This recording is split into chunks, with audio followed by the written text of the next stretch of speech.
আলাইকুম ওয়া রাহমাতুল্লাহি ওয়া বারাকাতুহু। সম্মানিত ভাইয়েরা, আসলে এটা বক্তৃতা দেওয়ার সময় নয়।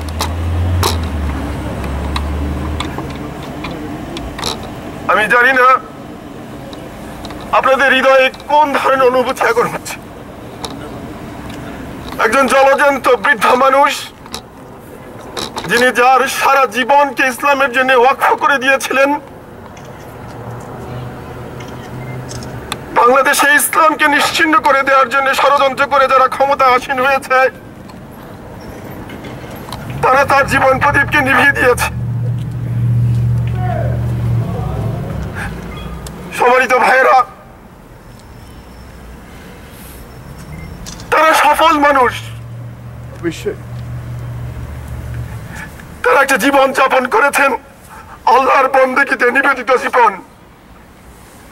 আর যখন এই পৃথিবী থেকে চলে যাওয়ার সময় হয়েছে, তখন আল্লাহ রাব্বুল আলামিনের উপরে ভরসা করে, তার উপরে তাওয়াক্কুল করে, তার সাথে কোনো কিছুকে শরীক না করে তার ডাকে সাড়া দিয়ে তারা চলে গিয়েছেন। What a wonderful life! প্রিয় ভাইয়েরা, আজ আপনাকে আমাকে চিন্তা করতে হবে, কোন অপরাধ করেছিলেন এরা। জীবনের একটা বিরাট অংশ তারা ভালো মানুষ হিসেবে জীবন যাপন করেছেন, জীবনের পরবর্তী একটা অংশ ভালো মানুষ হিসেবে জীবন যাপন করেছেন, কিন্তু মাঝখানে 9 মাস তাদের বিরুদ্ধে অভিযোগ আনা হয়েছে, তারা খুন করেছেন, ধর্ষণ করেছেন।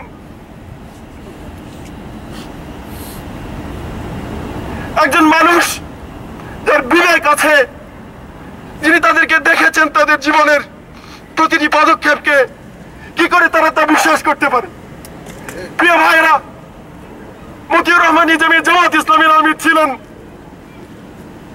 কিন্তু আপনি আমি আমরা যদি অন্য কোন ইসলামী দল এবং মতের অনুসারী হয়ে থাকি, আর যদি মনে করেন যে জামাত ইসলামীকে শেষ করে দেওয়া হচ্ছে এখন আমাদের উত্থানের সময়, তাহলে ভুলে যান, অবশ্যই আল্লাহর দ্বীনের দুশমনরা আপনাকে বাড়তে দিবে না সামনে।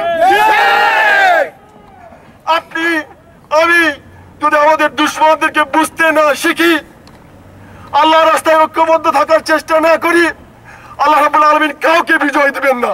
অবশ্যই বাংলাদেশের জমিনে আপনাকে, আপনার সন্তানদেরকে, আপনার আত্মীয় স্বজনদেরকে যদি ইসলামের মর্যাদা নিয়ে বেঁচে থাকতে হয়, তাহলে ইসলামের পক্ষে ঐক্যবদ্ধ হতেই হবে। খুশি হওয়ার এমন কোনো কারণ নেই জামাত ইসলামীকে শেষ করে দেওয়া হচ্ছে। ওয়াল্লাহি, আল্লাহর কসম, তারা শুধুমাত্র আল্লাহর দিকে মানুষদেরকে ডেকেছেন। তারা নিজেদের ক্ষমতার জন্য, অনেকে বলে থাকে মতিউর রহমান নিজামী তো ক্ষমতার শীর্ষে আরোহণ করেছিলেন, তিনি কি দুনিয়া থেকে ভাগ নিয়েছেন না, নাকি তার আদর্শকে সেখানে ক্ষমতায় বসে প্রমাণ করার চেষ্টা করেছেন? প্রিয় ভাইয়েরা, আমি আবারও আপনাদেরকে বলবো, আপনাকে বুঝতে হবে আপনার শত্রু কারা।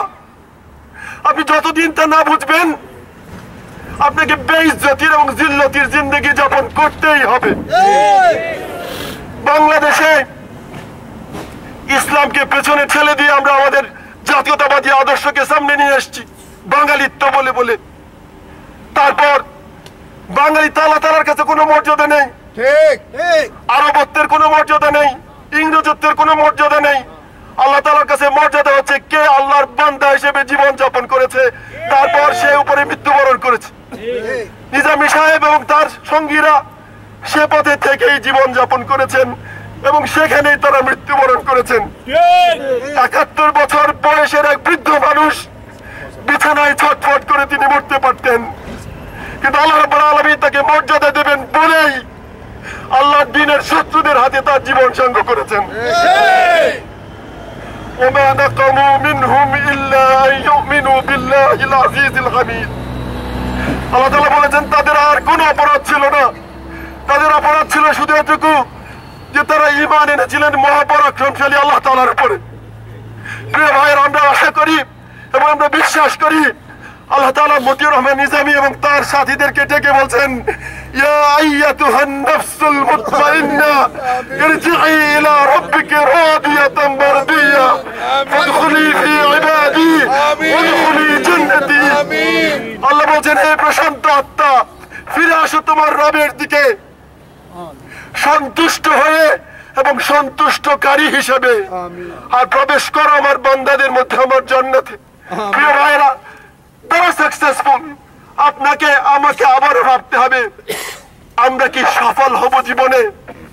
আপনি রাস্তায় অ্যাক্সিডেন্ট করে মরতে পারেন, বিছানায় শুয়ে রোগে গড়াগড়ি করে মরতে পারেন, কিন্তু যদি আল্লাহর দ্বীনকে বিজয়ী রাখার জন্য বাংলাদেশের মুসলমানদের ইজ্জত এবং আজাদীকে হেফাজতের করার কারণে যদি আপনি জীবন যাপন করেন, বাংলাদেশের মুসলমানদের মর্যাদাকে উন্নীত করার জন্য চেষ্টায় নিবেদিত থাকেন, তাহলে আল্লাহ তাআলা আপনাকেও সফল করবেন। হতে পারে দুনিয়ার জীবন থেকে আমাদের সবাইকে বিদায় নিতে হবে এক এক করে, কিন্তু সফল মৃত্যু, শাহাদাতের মৃত্যু, আল্লাহ রাস্তায় সংগ্রাম করে শেষ মুহূর্ত পর্যন্ত অটল থেকে সেভাবে মৃত্যুবরণ করার সৌভাগ্য কজনের হবে?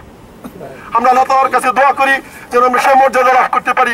প্রিয় ভাইয়েরা, আমি আপনাদের কাছে অনুরোধ করব, মাওলানা মতিউর রহমান নিজামী এবং তার সঙ্গীরা যে কাজ করেছেন, আল্লাহর জমিনে আল্লাহর দ্বীনকে বিজয়ী রাখার জন্য প্রতিনিয়ত চেষ্টা করেছেন, আপনারাও সেই কাজে অটল থাকবেন। আপনারা আপনাদের জীবনকে পরিবর্তন করবেন, আল্লাহর কিতাব এবং তার রাসূলের সুন্নতের আলোকে নিজেদের জীবনকে গড়ে তুলবেন। যদি আমরা আল্লাহ এবং তার রাসূলের প্রতি ওয়াফাদার হয়ে থাকি, সত্যবাদী হয়ে থাকি, আল্লাহ তাআলা আমাদেরকে অবশ্যই বিজয় দান করবেন। সম্মানিত ভাইরা, অনেক অতীত হয়েছে। আব্দুল্লাহ ইবনে জুবাইর রাদিয়াল্লাহু আনহুকে হত্যা করে কাবার পাশে টাঙিয়ে রাখা হয়েছিল। হাজ্জাজ ইবনে ইউসুফ এবং তার বনি উমাইয়া প্রভুরা, আল্লাহ রাসূলের সাহাবী আব্দুল্লাহ ইবনে জুবাইর, তিনি যখন জন্মগ্রহণ করেছেন, তার পেটে প্রথম যে জিনিস গিয়েছে সেটা হচ্ছে রাসূলুল্লাহর লালা। তাকে তারা হত্যা করে ঝুলিয়ে রেখেছে। বনি উমাইয়া কি চিন্তা করেছিল হতে পারে তার 50 বছর পরেই তাদের নাম নিশানা মুছে দিবে? এরপর যখন আব্বাসী বিপ্লব হয়েছে, তারা বনি উমাইয়ার নাম নিশানায় মুছে দিয়েছে। শুধু তা না, তাদের কবর থেকে হাড়গুলো উত্তোলন করে পর্যন্ত পুড়িয়ে দেওয়া হয়েছে। প্রতিশোধ আল্লাহ তাআলা যখন নেন, তিনি তার মতো করেই নেবেন। আমাদের অবস্থা হচ্ছে, আমাদেরকে আল্লাহর প্রতি সত্যবাদী ইমানদার হিসেবে জীবন যাপন করতে হবে। আল্লাহ তাআলা যেন আমাদের সবাইকে তৌফিক দান করেন। আসসালামু আলাইকুম ওয়া রাহমাতুল্লাহ।